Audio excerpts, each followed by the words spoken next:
Non mais, est-ce qu'ils croient réellement que la Caraïbe est à vendre? Bel bonjour Caribbean people. Je suis Elora du Caraïbe News et je suis ravie de vous retrouver pour cette édition. Avant de rentrer dans le vif du sujet, je vous souhaite à tous une excellente année 2026. J'espère que vous avez profité pour faire votre bain des marées, laisser les énergies négatives et rester avec nous pour apprendre à nager en pleine conscience pan-caribéenne. Je souhaite sincèrement que cette année 2026 vous apporte beaucoup de curiosité afro-caribéenne, que vous vous teniez droit devant l'adversité et surtout que vous soyez fiers de votre caribéanité.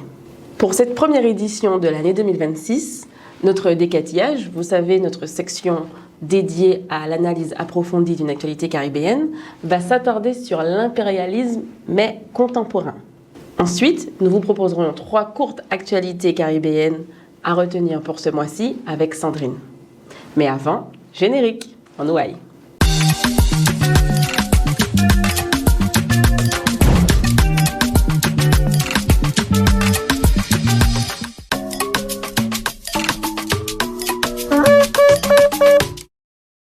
Nous sommes en novembre 2025 et le choc est total. Le monde apprenait l'inculpation aux États-Unis de 2 hommes accusés d'avoir comploté pour prendre le contrôle d'une île haïtienne, l'île de la Gonâve, et d'y réduire femmes et enfants en esclaves sexuels. Une nouvelle qui, franchement, donne la nausée. En 2026, l'ère des crypto-monnaies, de l'intelligence artificielle, comment de telles mentalités dignes d'un autre siècle peuvent-elles encore circuler? Comment, après des décennies de lutte pour notre indépendance, pour notre souveraineté, certains peuvent-ils encore concevoir la Caraïbe comme un terrain à prendre? Un lieu où on peut agir en toute impunité, ravivant les pires fantômes de notre histoire. C'est juste sidérant. Et c'est précisément ce fait divers, aussi révoltant soit-il, qui nous amène à nous poser la question pour le décatillage. Comment l'impérialisme occidental continue-t-il de s'exercer dans la Caraïbe malgré l'indépendance de certains de nos États? C'est ce que nous allons décortiquer ensemble. Et on va commencer par donner une identité à l'île de la Gonâve.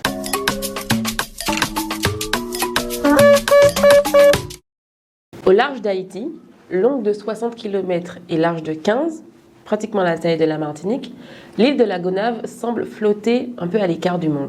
Rattachée administrativement au département de l'Ouest, le même que celui de Port-au-Prince, elle souffre d'une annexion silencieuse. Elle est souvent écartée des priorités humanitaires et des politiques de développement. Pourtant, près de 100 000 personnes y vivent. Un chiffre gonflé par les vagues successives de réfugiés qui fuient la catastrophe ou la violence sur l'île principale. En temps normal, la Gonâve peine à se nourrir elle-même. En cas de crise, ça devient une survie tous les jours. Divisée en 2 districts autour des ports d'Ansagalès et de Pointe-à-Raquette, la Gonâve porte une mémoire plus ancienne que la nation haïtienne elle-même. Les Taïnos la nommaient Guanabo, dernier refuge du peuple autochtone après l'invasion de Christophe Colomb en 1492. Sachez que c'est ici même que la résistance se replia, menée par la chef Anacaona, devenue une figure légendaire et qui a été pendue par les colons espagnols. Plus tard, quand la colonie française transforma Haïti en vaste plantation, l'île servait encore de refuge. Des Africains réduits en esclavage y trouvèrent cache et souffle de liberté. Aucune grande implantation coloniale ne s'imposera jamais sur l'île de la Gonâve. Elle restera en marge avec acharnement. Au fil du temps, pêche et agriculture se sont installées sur l'île de la Gonâve. Souvent à la suite de drames, cyclones en 1967, séisme en 2010, mais aussi des exodes forcés et recommencés. Aujourd'hui, l'île accuse un certain retard. Des infrastructures quasi inexistantes, un accès difficile à l'eau potable, des soins rares et des routes dégradées. Et pourtant, la Gonâve offre une beauté pure. Des lagons translucides, des flamants roses, des baies de sable blanc, des grottes et des récifs coralliens encore préservés. Terre refuge, terre oubliée, l'île de la Gonâve présente une Haïti un peu différente. Vulnérable, ok, mais résistante et profondément vivante. Et j'insiste avant de poursuivre, vivante. C'est important pour nos mémoires de se rendre compte de la beauté de l'île de la Gonâve. Ça nous permet à nous aussi de nous rendre compte du plan absurde, impérialiste et colonial de ces 2 Texans. Dans le prochain chapitre, nous évoquerons les anciennes occupations ainsi que les ingérences contemporaines dans la Caraïbe. Mon objectif sera de démontrer comment les formes de domination évoluent tout en gardant le même mécanisme.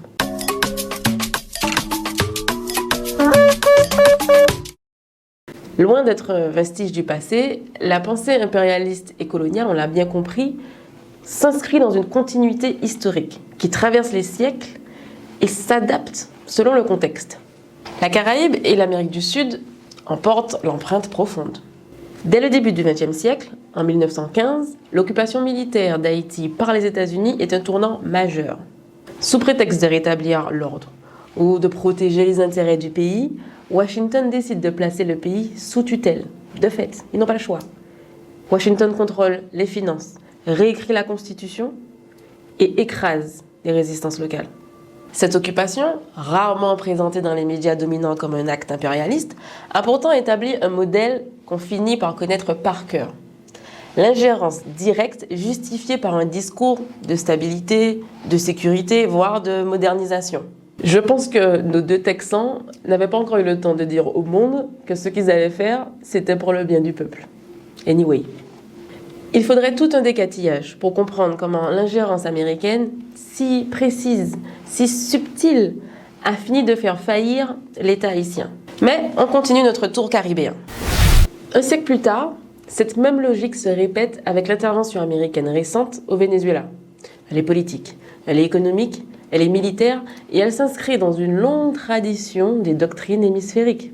Sous couvert de lutte contre le narcotrafic, de défense pour la démocratie ou encore de sécurité régionale, l'intervention américaine rappelle d'autres dans le passé, avec Cuba, avec le Panama, avec la République dominicaine. En fait, le vocabulaire peut changer, mais le fond reste le même. Ils veulent décider ce qui est bon pour le peuple sans son consentement. En vrai, nous avons tous suivi de près les agissements de Trump dans notre région. D'ailleurs, restez bien connectés parce que Sandrine, dans le Top 3 News, va vous parler justement des conséquences de l'administration Trump sur la Caraïbe. Je vais terminer en disant que l'impérialisme contemporain ne se limite plus au champ militaire ou politique. Dans le chapitre juste après, je vais faire le parallèle fort avec un fait divers et vous allez me dire ce que vous en pensez. L'impérialisme peut s'exprimer avec force sur le terrain économique. Parlons du Caribbean Dubai. Non, vous rêvez pas. Ce projet a été propulsé par un millionnaire belge. Selon le Daily Mail, cet investisseur souhaite créer sur l'île de Nevis, de Saint-Kitts-Nevis, une ville privée, baptisée Destiny, où 10 000 logements de haut de gamme y seraient construits pour des gens fortunés du monde entier. Et il s'inspire des modèles de Dubaï ou de Monaco. Ce développement couvrirait environ 11% de la superficie totale de l'île, avec des statuts légaux spéciaux, des zones réglementées, qui transforment une portion significative de l'île en enclave quasi autonome régie par des logiques économiques et fiscales qui lui sont propres. Et ça, sans intervention des structures locales. Ce type de projet est clairement symptomatique des nouvelles formes d'impérialisme. L'accaparement des terres, la mise en place d'enclaves privées et la redéfinition des règles du jeu au profit des capitaux transnationaux. Et souvent au détriment de la population locale. À Nevis, ce plan a suscité des inquiétudes citoyennes. Certains habitants craignent la perte de contrôle du territoire, l'arrivée massive d'étrangers qui auraient potentiellement des droits politiques, et surtout la pression que ça pourrait avoir sur les infrastructures déjà limitées.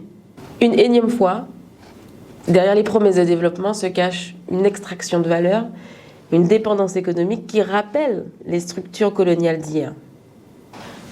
Pour être honnête avec vous, les investissements étrangers ne me dérangent pas. Ce qui me dérange, c'est que ces plans soient complètement déconnectés des réalités locales. On y gagne quoi, nous, au final? La Caraïbe n'est pas à vendre. Des occupations militaires aux ingérences étrangères, une constante se dessine. La Caraïbe est vue comme une simple zone d'influence, un espace à exploiter, à contrôler. Cette perspective est difficile parce qu'elle nie la réalité de la Caraïbe en tant que peuple vivant et digne, avec une culture éclatante, avec une reconstruction certes difficile mais riche de promesses. Il s'agit simplement de la volonté d'un peuple d'exister pour ce qu'il est et par essence d'imposer ce respect aux puissances occidentales. Ce chapitre met en lumière une vérité dérangeante. L'impérialisme n'a pas disparu.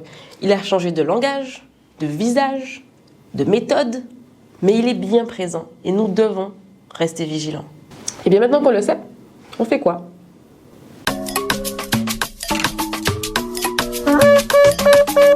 Alors maintenant que le constat est posé, regardons en face les conséquences pour savoir quelles solutions y mettre en face. La première, c'est simple. Même lorsque nos États sont officiellement indépendants, leurs marges de manœuvre sont étroites. L'avenir de notre territoire se décide sans nous, ou alors nous, mais au bout de la table au fond. Deuxième conséquence, la dépendance structurelle, dépendance financière, dépendance alimentaire, dépendance énergétique, dépendance sécuritaire. Toutes ces dépendances fragilisent nos économies et nous rendent vulnérables lorsqu'il y a des crises. Les crises peuvent être climatiques, économiques, politiques. Et quand les crises frappent, c'est toujours les mêmes populations qui paient le prix fort. Enfin, l'impérialisme nourrit des fractures sociales profondes entre ceux qui bénéficient du système et ceux qui en subissent les conséquences. Expropriation, marginalisation, hausse du coût de la vie, sentiment d'abandon. Et par extension, ceci alimente la défiance qu'on pourrait avoir envers nos institutions. Elle encourage la fuite des cerveaux et parfois même la perte de l'espoir collectif. Mais attention, ce décatillage n'est pas là pour nous laisser dans la colère, la perte de repères, dans le « ils bon qu'on ça ». Il est là pour qu'on se pose les bonnes questions. Quelles sont les solutions ? Et si vous me suivez depuis un moment sur les réseaux sociaux, vous connaissez ma position. Et vous savez quelle est la première solution que je vais citer. Parce qu'en vrai, les réponses ne sont ni simples, elles ne sont pas immédiates aussi, mais elles existent. Si tu commences à me connaître, tu sais que je dirais qu'elle passe par un renforcement de la coopération caribéenne, par une meilleure protection de nos terres, de nos ressources, par des investissements pensés pour nous, par l'éducation politique et la mémoire historique. L'union fait la force. Ce sont des idées qui peuvent vous paraître abstraites, ok. Mais suivez votre instinct. Partout où vous voyez ces idées précédemment citées, allez-y, dans vos réflexions, dans vos actions, dans vos discours même. Vous verrez qu'avec le temps, ça deviendra concret. N'hésitez plus. Et surtout une chose, refuser l'impérialisme moderne, ce n'est pas se fermer au monde. C'est refuser d'être effacé de ce monde. Voilà, nous arrivons à la fin de ce décatillage. J'espère qu'il vous a plu. Qu'il s'agisse d'ingérence politique, d'intervention militaire ou de projets économiques complètement déconnectés, la seule question qu'on doit se poser, c'est qui décide pour la Caraïbe ? Qui décide pour nous ? À Caraïbe News, nous croyons que l'information est une arme douce, mais puissante. Comprendre, nommer, analyser, c'est déjà résister. Et surtout, c'est reprendre la parole. D'ailleurs, je vais laisser la parole à Sandrine, qui va vous expliquer les 3 actualités caribéennes à retenir de ce mois-ci. Sandrine, c'est à toi. Merci Elora pour ce nouveau décatchage avec une analyse pointue. Vous connaissez le rythme ? C'est maintenant, c'est les news. Belle bonjour, hello, hola. Dans cette nouvelle édition, nous allons traverser nos territoires, nos cultures et nos enjeux. On parlera du Venezuela, l'affaire Trump-Maduro. C'est aussi l'arrivée du Black History Month, ces figures impactantes qui ont marqué l'histoire et surtout la nôtre. Et on fera également un tour en Jamaïque. C'est parti pour cette nouvelle édition du Caraïbe News. Jamaïque. La Jamaïque change la manière de mesurer la pauvreté. La Jamaïque vient de franchir un cap important. Pour la première fois, le pays a lancé un indice de pauvreté multidimensionnel avec le soutien de la Caribbean Development Bank. Une nouveauté qui change profondément la façon de comprendre la réalité sociale. Jusqu'ici, la pauvreté était surtout mesurée à travers le revenu. Mais ce nouvel indice va plus loin. Il prend en compte l'accès à l'éducation, à la santé, au logement, à l'eau, à l'électricité et aux conditions de vie dignes. Autrement dit, il ne s'agit plus seulement de savoir combien les gens gagnent, mais comment ils vivent réellement. Pour les autorités jamaïcaines, l'objectif est de mieux cibler les politiques publiques, identifier les populations les plus vulnérables et agir plus efficacement contre les inégalités structurelles. C'est aussi un signal fort envoyé à la région. La pauvreté caribéenne est complexe, irritée et ne peut plus être traitée avec des outils simplistes. Avec cet indice, la Jamaïque ouvre la voie à une approche plus juste, plus humaine et plus adaptée aux réalités caribéennes. Une démarche qui pourrait bien inspirer d'autres États de la région à l'heure où la question sociale devient centrale dans les débats sur le développement et la souveraineté économique.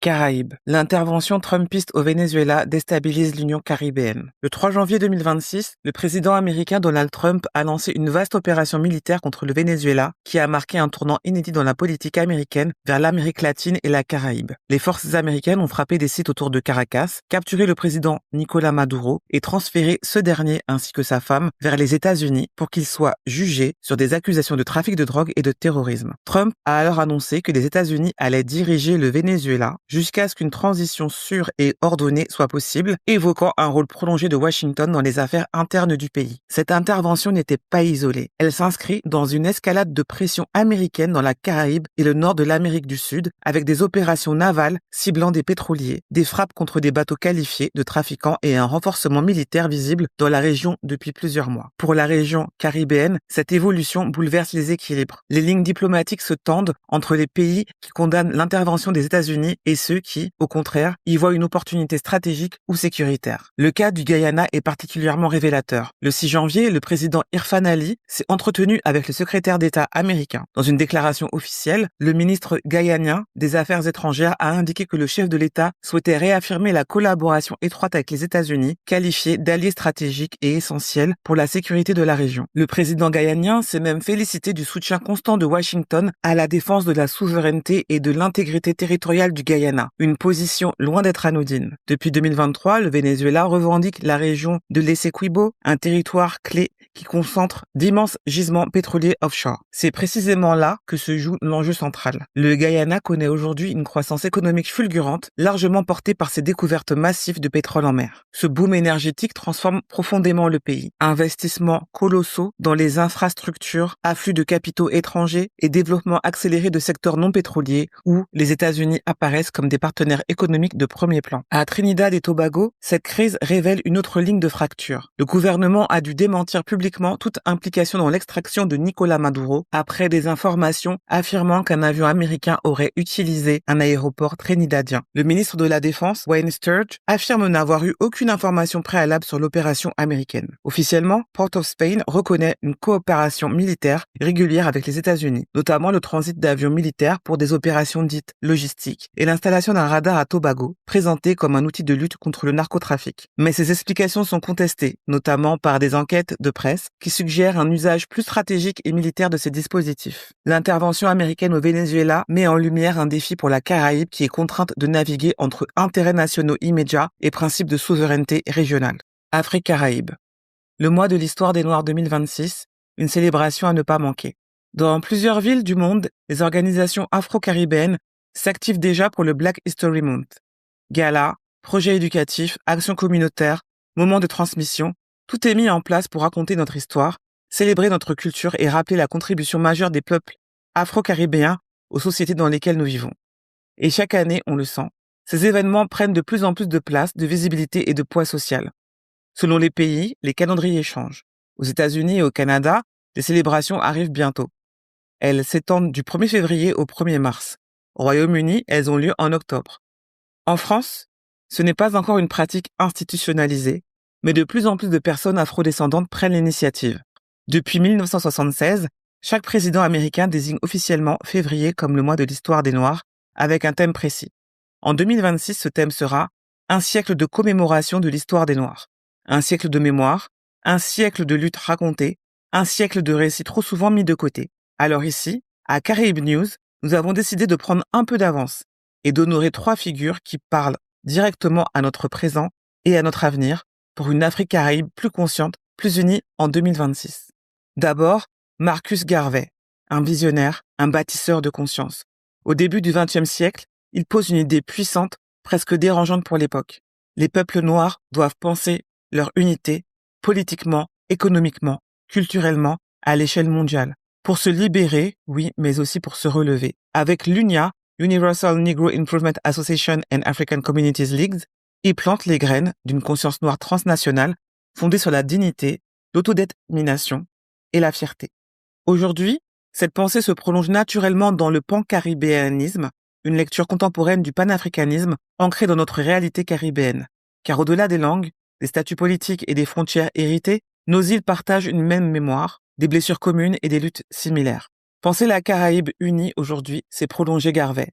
Et oui, vous l'avez bien reconnu, il est présent sur notre animation principale Caraïbes News. Est-ce que vous l'avez repéré? Ensuite, parlons de Claudette Colvin, une autre forme de panafricanisme, plus silencieuse, plus brute. En 1955, à 15 ans, elle refuse de céder sa place dans un bus à Montgomery. Avant Rosa Parks, sans caméra, sans célébration immédiate, juste un refus clair. L'injustice n'est pas négociable. Relue depuis la Caraïbe, Claudette Colvin nous parle d'un pancaribéanisme de la dignité. Celui qui nous rappelle que les grandes avancées naissent aujourd'hui des jeunesses invisibilisées, des voix qu'on n'a pas jugées présentables, des territoires dits périphériques. Son héritage résonne encore aujourd'hui. S'affirmer, refuser l'ordre hérité, reprendre le contrôle du récit. Être pancaribéen, c'est parfois se lever avant qu'on nous y autorise. Enfin, Mia Mottley, le panafricanisme version 21e siècle, politique, structurée, assumée, première femme, première ministre de la Barbade, elle a replacé la Caraïbe là où elle doit être, au centre des discussions mondiales. Justice climatique, réparation post-esclavage, souveraineté économique, tout est lié et elle le dit sans détour. Avec elle, le pancaribéanisme devient actif et stratégique. Une Caraïbe qui parle d'une seule voix, qui questionne les modèles hérités du colonialisme, qui construit des alliances sud-sud et assume sa responsabilité historique. Son leadership le prouve, le pancaribéanisme n'est pas un slogan culturel, c'est un projet politique correct. Et oui, elle fait aussi partie de notre animation principale Caraïbes News. 3 figures, 3 époques, une même ligne. Se souvenir pour se projeter, s'unir pour exister. C'était le Black Friday History Month version Caraïbes News. Ça tombe bien parce que pour mon Black History Month, c'est aussi le mois du carnaval en Martinique et j'ai décidé de m'initier au Moko Djombi. Alors si tu ne sais pas ce que c'est, il faudra suivre la prochaine édition. En tout cas, merci de suivre le Caraïbes News et je vous dis à un lot de soleil. Si vous avez aimé cette édition, si vous aimez ce que nous faisons, n'hésitez pas à nous rejoindre sur nos réseaux sociaux, notre chaîne WhatsApp, notre Instagram, notre TikTok. On vous attend. À bientôt pour une nouvelle édition du Caraïbes News.